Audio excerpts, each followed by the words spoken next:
பரலோகம் மற்றும் நரகத்தின் இயற்கைக்கு அப்பாற்பட்ட ஆன்மீக அனுபவம். அவர் பரலோகத்தையும் நரகத்தையும் பார்வையிட்ட பிறகு அவருடைய 150 மில்லியன் அமெரிக்க டாலர்களை நன்கொடையாக கொடுத்தார். பாஸ்டர் யோங் கியூ பார்க் அவர் பரலோகம் மற்றும் நரகத்தை பார்வையிட்ட பிறகு தனது 150 மில்லியன் அமெரிக்க டாலர்களை நன்கொடையாக வழங்கினார். 1987 ரெவரண்ட் பார்க் உயர் இரத்த அழுத்தத்தால் இறந்தார்.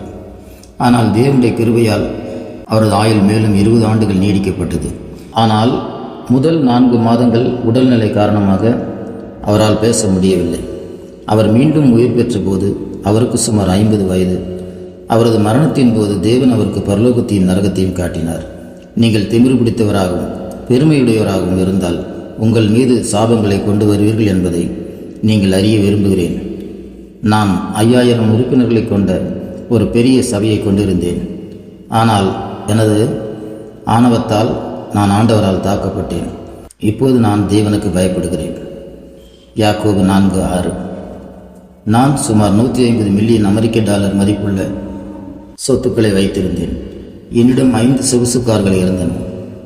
ஆனால் என் மரண அனுபவத்திற்கு பிறகு நான் அனைத்தையும் விட்டுவிட்டேன். தயவுசெய்து நினைவில் கொள்ளுங்கள், உங்கள் உடைமைகளால் ரட்சிப்பை அடைய முடியாது. ஆனால் விசுவாசத்தின் மூலம் இப்போது நான் டீக்கன்கள், மூப்பர்கள் மற்றும் அவர்களின் தேவாலயங்களில் உள்ள மற்ற தலைவர்களிடம் உங்கள் முழு இதயத்தோடும் உங்கள் போதகர்களுக்கு சேவை செய்யுமாறு கேட்டுக்கொள்கிறேன்.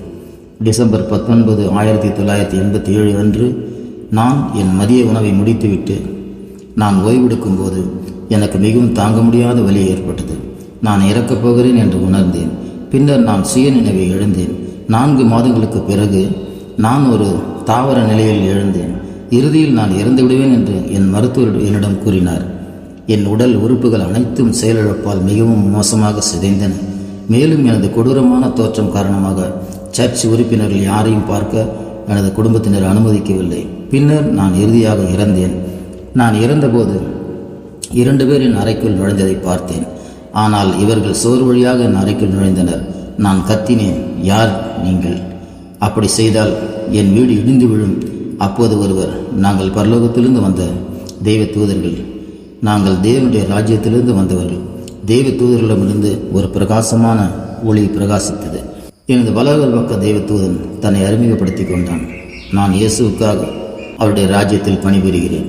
இயேசு என்னை கூப்பிட்டு பூமிக்கு இறங்கும்படி கட்டளையிட்டார். உங்களை பரலோகத்திற்கு அழைத்து செல்லும்படி அவர் எனக்கு கட்டளையிட்டார். நீ இறந்து விட்டாய், ஆனால் உன் குடும்பம் மிகவும் சோகத்துடன் அழுவதால் நீங்கள் வாழ இன்னும் சிறிது நேரம் கொடுக்க அவர் விரும்புகிறார். ஆனால் இப்போதைக்கு அவர் உங்களுக்கு பரலோகத்தையும் நரகத்தையும் காட்ட விரும்புகிறார். அவர் உங்களுக்கு காண்பிப்பார். நீங்கள் பூமியின் மக்களுக்கு சாட்சியாக இருப்பீர்கள். உமது சாட்சிகளால் நரகத்தில் சேருவோரின் எண்ணிக்கை குறையட்டும், பரலோகம் செல்வோரின் எண்ணிக்கையும் அதிகரிக்கட்டும். இது உங்கள் பணியாக இருக்கும். தாமதிக்க வேண்டாம் என்று தேவன் எங்களுக்கு அறிவுறுத்தினார். தாமதித்தால் தரிசிக்க முடியாது பரலோகம் மற்றும் நரகம். அப்போது என் இடதுபுறம் இருந்த தேவதூதன், நீ பிறந்தது வரைக்கும் நீ இறக்கும் வரைக்கும் உன்னுடனேயே இருந்தேன் என்றார். அந்த நேரத்தில் அந்த தேவதூதரின் அர்த்தம் எனக்கு புரியவில்லை. இப்போது எனக்கு தெரியும், அவர் என்னை பாதுகாக்கும் தேவதூதர். அதனால் நான் என்னால் போக முடியாது, நான் போக மாட்டேன். நான் ஒரு போதகர். இந்த உடல்நிலையில் தேவனை சந்திக்க முடியாது. நான் அவரை ஒரு ஆரோக்கியமாக மனிதராக பார்க்க விரும்புகிறேன். ஆண்டவரிடமிருந்து பாராட்டுகளை விட அதிக கண்டனங்களை நான் பெற்றிருப்பேன். நான் பெருமையும் கர்வமும் கொண்டவன். இப்போது நான் சபிக்கப்பட்டு நோய்வாய்ப்பட்டிருக்கிறேன். நான் எப்படி பரலோகத்தில் நுழைய முடியும்? நான் மிகவும் பயப்படுகிறேன். தயவு செய்து பரலோகத்திற்கு திரும்பி சென்று என்னை குணப்படுத்தும்படி தேவனிடம் வேண்டுங்கள். பின்னர் திரும்பி வந்து என் சொப்பனத்தின் மூலம் என்னை பரலோகத்திற்கு அழைத்து செல்லுங்கள். தயவு செய்து என் சார்பாக இரக்கம் கேளுங்கள். ஆனால் தேவ தூதர்கள் என் வாதங்களை கேட்கவில்லை. அவர்களின் ஆடைகளை கழற்றி, நீங்கள் பரலோகத்தில் நுழைய முடியாத அளவுக்கு அசுத்தமானவர்கள் என்று சொன்னார்கள். பின்னர் எனக்கு வெள்ளை உடை அணிவித்தனர். சகரியா 3:4. அவர்கள் என் கைகளை பிடித்தார்கள். நாங்கள் நேராக பரலோகத்திற்கு பறந்தோம். நாங்கள் மேகங்கள் வழியாக பறந்தோம். நான் கீழே பார்த்தபோது பூமி சிறிதாக இருப்பதைக் கண்டேன். அவர்கள் என்னை ஒரு முடிவற்ற கோல்டன் தெருவுக்கு அருகில் செல்ல அனுமதித்தனர். நான் ஒரு புத்திசாலித்தனமான ஒளிரும் ஒளியை கண்டேன். நேரடியாக பார்க்க முடியாத அளவுக்கு பிரகாசமாக இருந்தது. நான் ஒளி எங்கிருந்து வருகிறது என்றேன். இது பரலோகத்திலிருந்து வந்தது என்று தேவதூதர் பதிலளித்தார். நான் நினைத்தேன், ஐயோ, இது மிக பெரியது. வெள்ளை உடை அணிந்த மக்கள் குழுக்கள் முன்னால் பறப்பதைக் கண்டேன். அவர்கள் யார் என்று கேட்டேன். தேவதூதர் பதிலளித்தார், அவர்கள் தங்கள் முழு இருதயத்தோடும் பரிசுத்தாவின் வழிநடத்தல் கீழ்ப்படிந்து இயேசுவை உண்மையாக சேவித்து இயேசுவை நம்பியவர்கள். அவர்களின் உடல்கள் பூமியில் இறந்து கிடக்கின்றன. அவர்கள் இப்போது பரலோகத்தை நோக்கி செல்லும் ஆத்துமாக்கள். மற்ற தேவதூதர் தொடர்ந்தார், பரலோகத்தில் 12 வாசல்கள் உள்ளன. ரட்சிக்கப்பட்ட ஆத்மா பரலோகத்திற்கு வரும்போது அவர்கள் அந்த வாயிலின் வழியாக ஒன்றின் வழியாக நுழைய வேண்டும். நாங்கள் தெற்கு வாசல் நின்று கொண்டிருந்தோம், ஆனால் அது மூடப்பட்டிருந்தது. நாங்கள் காத்திருந்த போது நான் தேவதூதர்களே, இந்த வாயில் ஏன் திறக்கவில்லை என்று கேட்டேன். தேவதூதர் பதிலளித்தார், நீங்கள் பரலோக ஆராதனை பாடல்களை பாடாததால் தான். சங்கீதம் 104. நான் கேட்டேன், தேவதூதர்களே, நான் மிகவும் பெருமையாகவும் ஆணவமாகவும் இருந்தேன். அதன் விளைவாக நான் நோயால் சபிக்கப்பட்டேன். நான் மண்ணுலக ஆராதனை பாடல்களை பாடுவதில் வல்லவன் அல்ல. பரலோக ஆராதனை பாடல்களை நான் இதுவரை கேட்டிராத நிலையில் எப்படி பாட முடிகிறது? அதற்கு அந்த தேவதூதர், நீங்கள் சொல்வது சரிதான், ஆனால் நீங்கள் இன்னும் உங்களை ஆராதிக்க தயார் செய்ய வேண்டும். நீங்கள் ஒரு பெருமைக்குரிய நபர், ஆனால் பாடுவதற்கு தயாராகுங்கள். தேவதூதர்கள் பாட ஆரம்பித்தார்கள். அவர்கள் பாடும்போது நான் அவர்களுடன் பாட ஆரம்பித்தேன். இது எனக்கு இயற்கையானது. நாங்கள் உள்ளே நுழைந்தோம். பரலோகத்தின் காட்சி விவரிக்க முடியாததாக இருந்தது. எனது பூமிக்குரிய வார்த்தைகளால் பரலோகத்தை விவரிக்க முடியாது. நான், ஆண்டவரே, மிக்க நன்றி. நான் மிகவும் பெருமையுடனும் அகங்காரத்துடனும் நோயினால் சபிக்கப்பட்டவனாக இருந்த போதிலும் என்னை சுற்றி காட்ட நீர் என்னை இன்னும் பரலோகத்திற்கு கொண்டு வந்தீர். நான் தேவன் என்ற குரலை கேட்டேன். என் அன்பான பாஸ்டர் பார்க் யோங் கியூ, நான் உங்களை வரவேற்கிறேன். நீங்கள் எங்கே நீண்ட பயணம் செய்துள்ளீர்கள். அவர் குரலில் அன்பும் மென்மையும் நிரம்பி வழிந்தது. நான் கண்ணீருடன் பதிலளித்தேன், தேவனே. உடனே தேவதூதர்கள், நீங்கள் 20 வருடங்களாக போதகராக இருந்தீர்கள். உங்கள் வேதங்கள் உங்களுக்கு தெரியாதா? பரலோகத்தில் கண்ணீர் இல்லை. தயவு செய்து நிறுத்துங்கள். என்னால் அழவும் முடியவில்லை.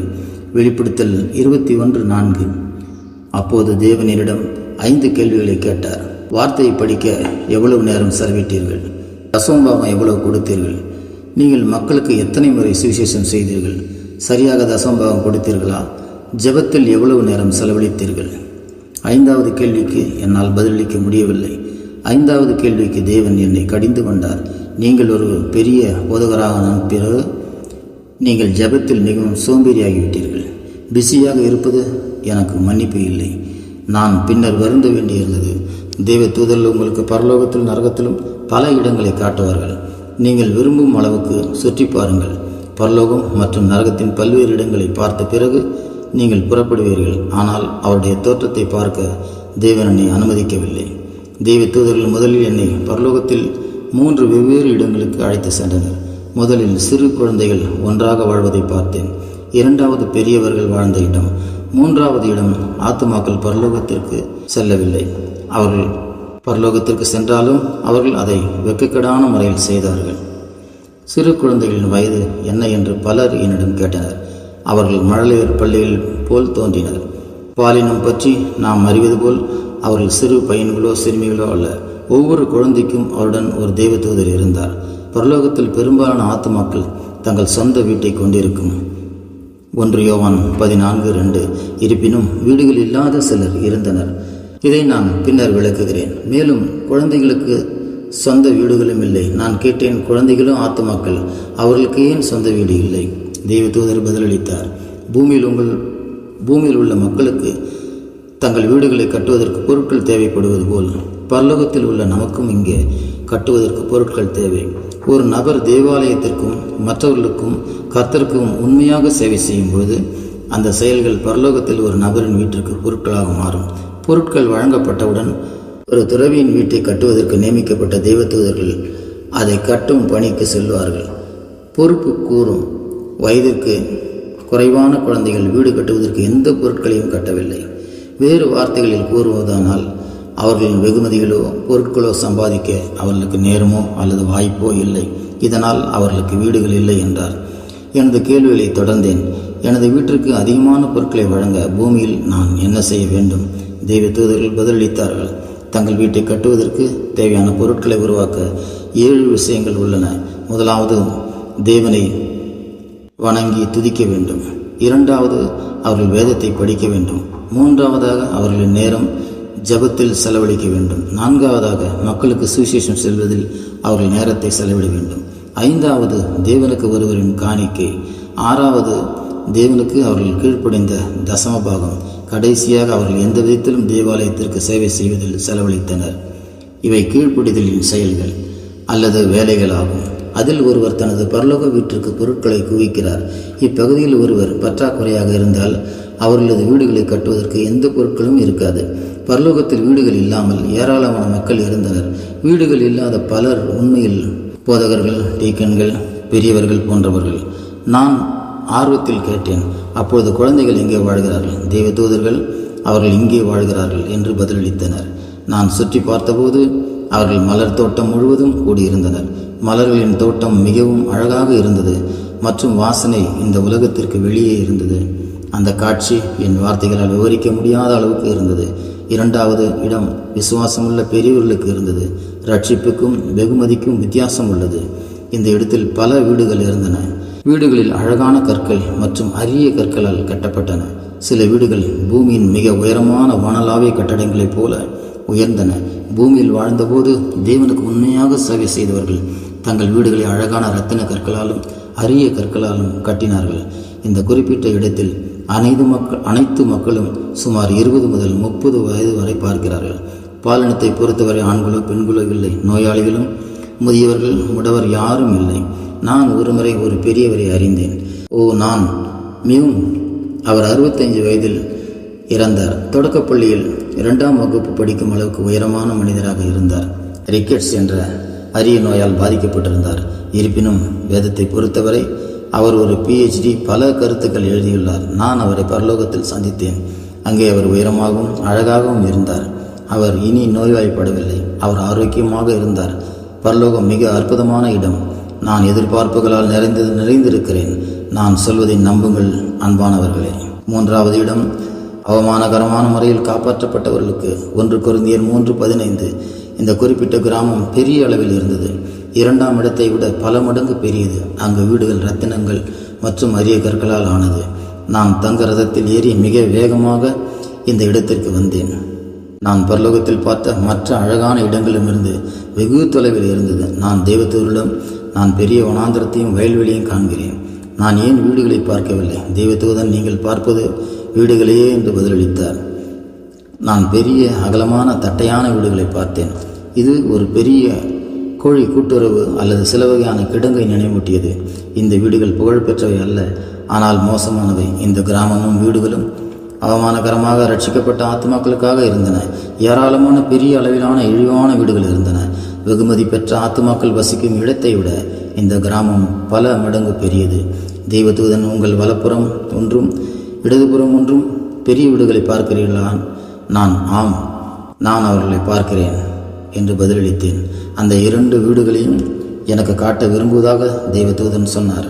அவர் கூறினார், பூமியில் போதவர்களாக இருந்தவர்களுக்கு சரியான வீடு, பூமியில் பெரியவர்களாக இருந்தவர்களுக்கு இடது வீடு. நாங்கள் 2 வீடுகளின் முன்பக்க வந்தபோது அவர்கள் மிகவும் அழகாக இருப்பதை கண்டேன்.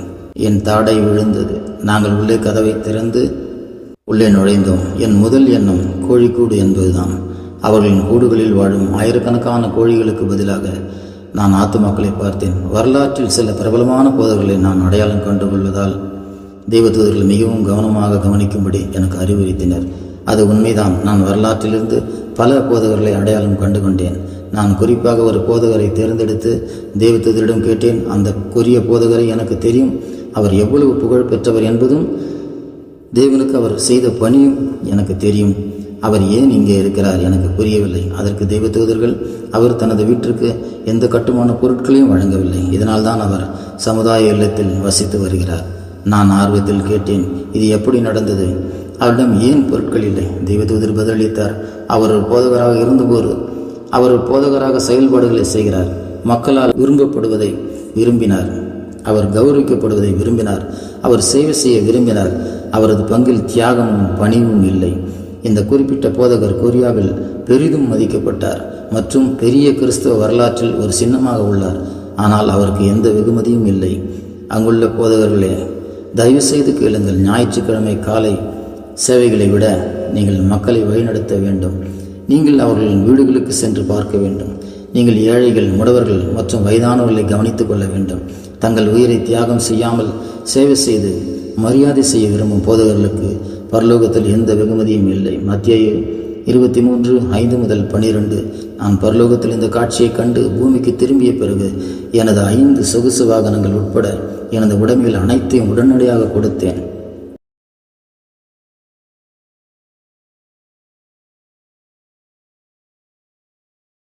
இந்த வீடியோ உங்களுக்கு பிடித்திருந்தால் லைக் பண்ணுங்க, ஷேர் பண்ணுங்க, சப்ஸ்கிரைப் பண்ணுங்க.